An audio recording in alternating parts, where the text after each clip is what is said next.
दोस्तों नमस्कार। मैं राज कपूर, आप देख रहे हैं खबर दस्तक। उत्तर प्रदेश विधानसभा चुनाव में लगभग साल भर का वक्त बचा है। उससे पहले उत्तर प्रदेश में समाजवादी पार्टी और भारतीय जनता पार्टी दोनों अपने अपने तरीके से अपनी पार्टी को मजबूत करने में लगी है। उत्तर प्रदेश में भारतीय जनता पार्टी का प्रदेश अध्यक्ष कौन होगा, इसकी कई दिनों से लगातार चर्चा चल रही थी, क्योंकि उत्तर प्रदेश में भारतीय जनता पार्टी के प्रदेश अध्यक्ष चुने जाने के बाद राष्ट्रीय स्तर पर भी भारतीय जनता पार्टी का राष्ट्रीय अध्यक्ष चुना जाना है। कई नाम सामने आ रहे हैं, जितनी मुंह उतनी बात। लेकिन एक बड़ा नाम जो सामने आ रहा है, जिसके बारे में लोग लगभग मान चुके हैं कि इन्हें उत्तर प्रदेश बीजेपी की कमान दी जा सकती है, वो योगी के धूर विरोधी बताए जा रहे हैं, जिनके योगी के साथ संबंध अच्छे नहीं रहे। तो आखिर कौन सा शख्स उत्तर प्रदेश बीजेपी का प्रदेश अध्यक्ष हो सकता है? हो सकता है इसलिए क्योंकि बीजेपी जो करती है उसके बारे में अंदाज लगाना मुश्किल होता है। लेकिन जो अंदाज लगाया जा रहा है कि वो व्यक्ति योगी आदित्यनाथ के साथ उसकी तालमेल अच्छी नहीं रही है, उनके पसंद का नहीं है। इस मुद्दे पर विशेष बातचीत करने के लिए हमारे साथ मौजूद है आलोक पाठक। सर, जिस व्यक्ति का नाम आ रहा है, क्या योगी उससे सहज होंगे? और अगर वो व्यक्ति उत्तर प्रदेश बीजेपी का अध्यक्ष बनता है तो योगी के सामने राहें कितने मुश्किल हो सकती है? देखिए, एक हमारे मित्र हैं मनोज श्रीवास्तव, सामना अखबार के लिए लिखते हैं, मुंबई का सामना अखबार, और बीजेपी पे उनकी बड़ी अच्छी पकड़ है। उन्होंने जो लिखा है उसकी शुरुआत की 2 लाइनें मैं आपको पढ़ के सुना रहा हूं, उससे आप समझ लीजिए कि क्या नाम है। उन्होंने लिखा है, पंकज चौधरी होंगे यूपी भाजपा के नए अध्यक्ष। केंद्रीय नेतृत्व ने 2027 में अखिलेश यादव को रोकने के साथ योगी को भी घेरने की कोशिश की है। ध्यान दीजिए, पंकज चौधरी कुर्मी बिरादरी के बड़े नेता हैं। 1991 से अब तक 2024 तक एक बार एक अपवाद है, 2004 में वो चुनाव हारे। उसके अलावा लगातार, चाहे वो 1991 का लोकसभा चुनाव हो, चाहे 1996 का या 1999 का या 2009 का, 2014, 2019, 2024, 7 बार वो चुनाव जीते हैं। महाराजगंज के हैं, संघ के बड़े करीबी हैं। बहुत कम उम्र में भारतीय जनता पार्टी ने उनको सांसद बनाया था और योगी के बगल के जिले के हैं वो। समझ रहे हैं आप? तो योगी को घेर लिया है। एक तो अखिलेश यादव के पीडीए को रोकने के लिए एक मजबूत आदमी को प्रदेश अध्यक्ष बनाया जा रहा है। कुर्मी बिरादरी जो लगातार भाजपा के साथ 2014 से भाजपा को वोट कर रही थी, 2024 में बड़ी संख्या में कुर्मियों ने भाजपा का साथ छोड़ दिया था। वैसे एक नाम चर्चा और हो रही थी स्वतंत्र देव सिंह की, लेकिन मुझे लगता है स्वतंत्र देव सिंह का नाम इसलिए कट गया क्योंकि वो योगी के बड़े करीबी माने जाते हैं। तो एक ऐसे आदमी को नरेंद्र मोदी ने, अगर ये बनते हैं, देखिए मैं अभी फिर भी कह रहा हूं कि ये भी बनते हैं, तो पार्टी में योगी जी के लिए मुश्किलें बढ़ेंगी।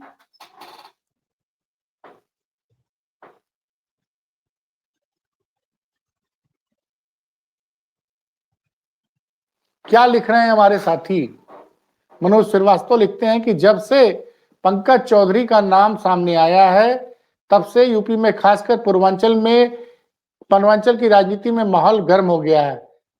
जले कटे सिर दर्द, बदन दर्द के तेल निर्माणता से राजनीतिज्ञ बने पुराने धनाढ़ पंकज चौधरी भारतीय जनता पार्टी की ओर से पूर्वांचल में अपनी जाति के बड़े नेता हैं। एक राहत रूह तेल का नाम आपने सुना होगा जी, राहत रूह, तो वो उसके ये निर्माता हैं।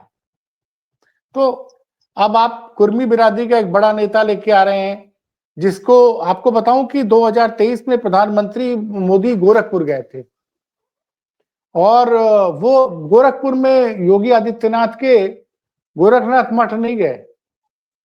वो जहां पे आयोजन था वहां से 200 मीटर दूर पंकज चौधरी का घर था और पंकज चौधरी की माता जी से मिलने, उनका आशीर्वाद लेने बिना किसी तय कार्यक्रम के पैदल ही चले गए थे नरेंद्र मोदी। इससे आप समझिए।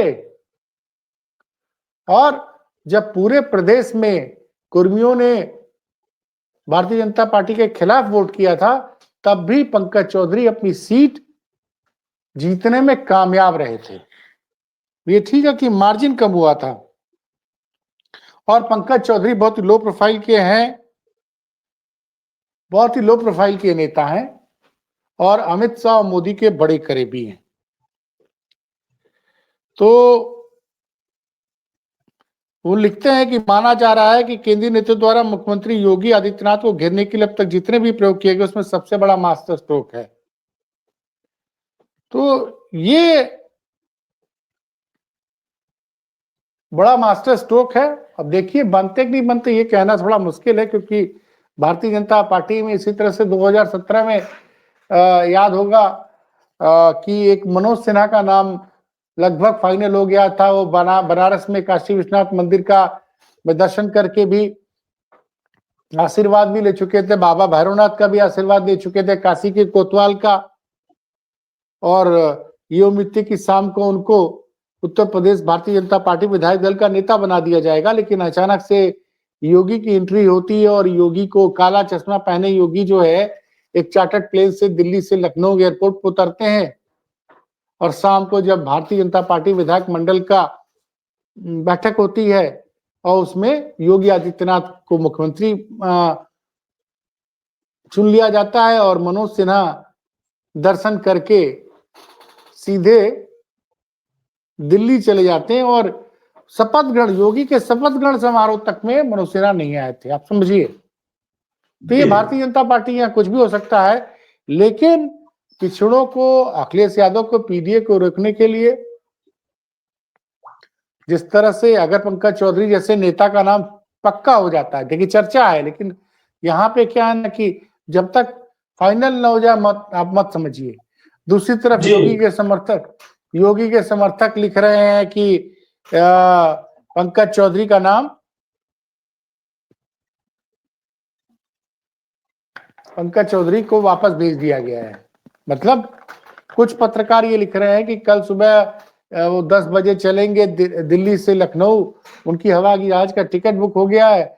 दूसरी तरफ जो योगी के समर्थक पत्रकार हैं वो लिख रहे हैं कि पंकज चौधरी को वापस दिल्ली भेज दिया गया है।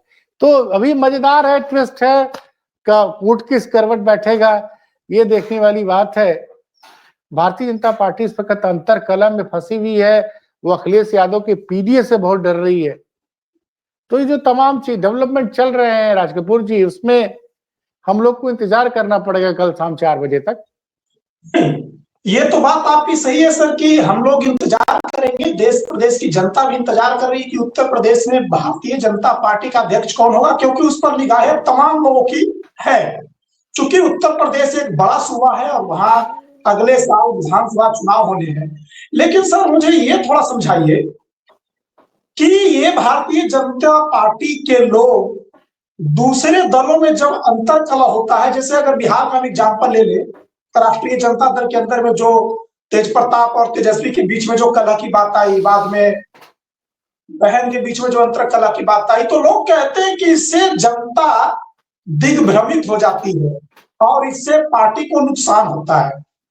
तो ये जो भारतीय जनता पार्टी के अंदर में रस्साकसी चल रही है कि ये योगी आदित्यनाथ का करीबी है, ये योगी आदित्यनाथ का विरोधी है, और अगर इस बीच में अगर किसी विरोधी व्यक्ति को, जैसा कि लोग कह रहे हैं कि अध्यक्ष बना दिया जाए, तो ये मैसेज सर जनता में क्या नहीं पहुंचेगी कि अंदर पार्टी खाने सब कुछ ठीक नहीं है, तो क्या उसका असर विधानसभा चुनाव में नहीं होगा? ये समझना चाहता हूं। अब देखिए सिंपल सी बात है कि सब लोग देख रहे हैं। अरे भाई प्रत्यक्ष उदाहरण देखिए ना कि कोडिन कफ सिरप वाला मामला, प्रधानमंत्री के निर्वाचन क्षेत्र है, में क्यों नहीं कड़ी कार्रवाई हो रही है? ये तो दिल्ली और लखनऊ के बीच की जंग साफ साफ दिख रही है। बताया जा रहा है कि भारतीय जनता पार्टी शासित दूसरे राज्य जो है राजस्थान और मध्य प्रदेश में कोडीन कफ सिरप की वजह से लोगों की जान गई, यूपी में नहीं गई। आप समझिए। और योगी आदित्यनाथ चाहते थे कि जैसा लोगों का कहना है कि स्वतंत्र देव सिंह प्रदेश अध्यक्ष बन जाएं। कुछ लोग तो ये भी दावा करते हैं कि स्वतंत्र देव सिंह ने इसके लिए पूजा पाठ भी बहुत कराया है। लेकिन अगर स्वतंत्र देव सिंह कल, हाँ, क्योंकि ऐसा है कि योगी और स्वतंत्र देव सिंह की ट्यूनिंग बहुत अच्छी है, लेकिन अगर भारतीय जनता पार्टी में प्रदेश अध्यक्ष वो बनता है जिसके लिए योगी सहमत नहीं है, तो इसका मतलब जैसे आज बीएल संतोष भी लखनऊ आए हुए थे। अब क्या होगा क्या नहीं होगा, लेकिन ये एक चीज तो साफ दिख रही है कि देखिए तेजस्वी और तेज प्रताप वाले मामले में क्या था कि तेजस्वी ने तो कोई बयान नहीं दिया, लेकिन तेज प्रताप ने सोशल मीडिया में बहुत सारे बयान दिए हैं। लेकिन उत्तर प्रदेश में भी कई नेता कई तरह के बयान देते रहते हैं, लेकिन एक्चुअली क्या कि भाजपा के नेता जब बयान देते हैं उनको ज्यादा तवज्जो नहीं दिया जाता है। अब बाद में दबाव बढ़ जाता है तो भारतीय जनता पार्टी के नेता आके बोल देते हैं कि अरे ये मीडिया हमारा जो है एआई से बना हुआ बयान चला रही है। ये कहानी है। तो ये है स्थिति है, देखते हैं क्या होता है। अच्छा, मैं एक और सवाल सर, आखिरी सवाल, इसके बाद इस चर्चा को समाप्त करेंगे।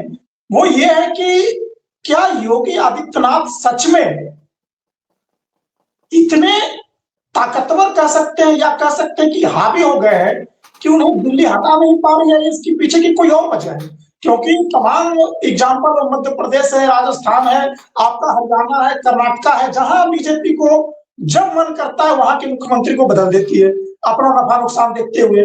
उत्तर प्रदेश में ऐसा संभव क्यों नहीं हो पा रहा? देखिए, ये तो दुनिया को, ये तो जनता समझ रही है कि कहीं ना कहीं योगी और मोदी के बीच में ठनी हुई है। कुछ लोग कह रहे हैं कि योगी के ऊपर आरएसएस का हाथ है, आरएसएस का आशीर्वाद है, इसलिए मोदी कुछ नहीं कर पा रहे हैं। तो इस तरह की चर्चा तो चल रही है सर, बात चल रही है, तो देखते हैं क्या होता है।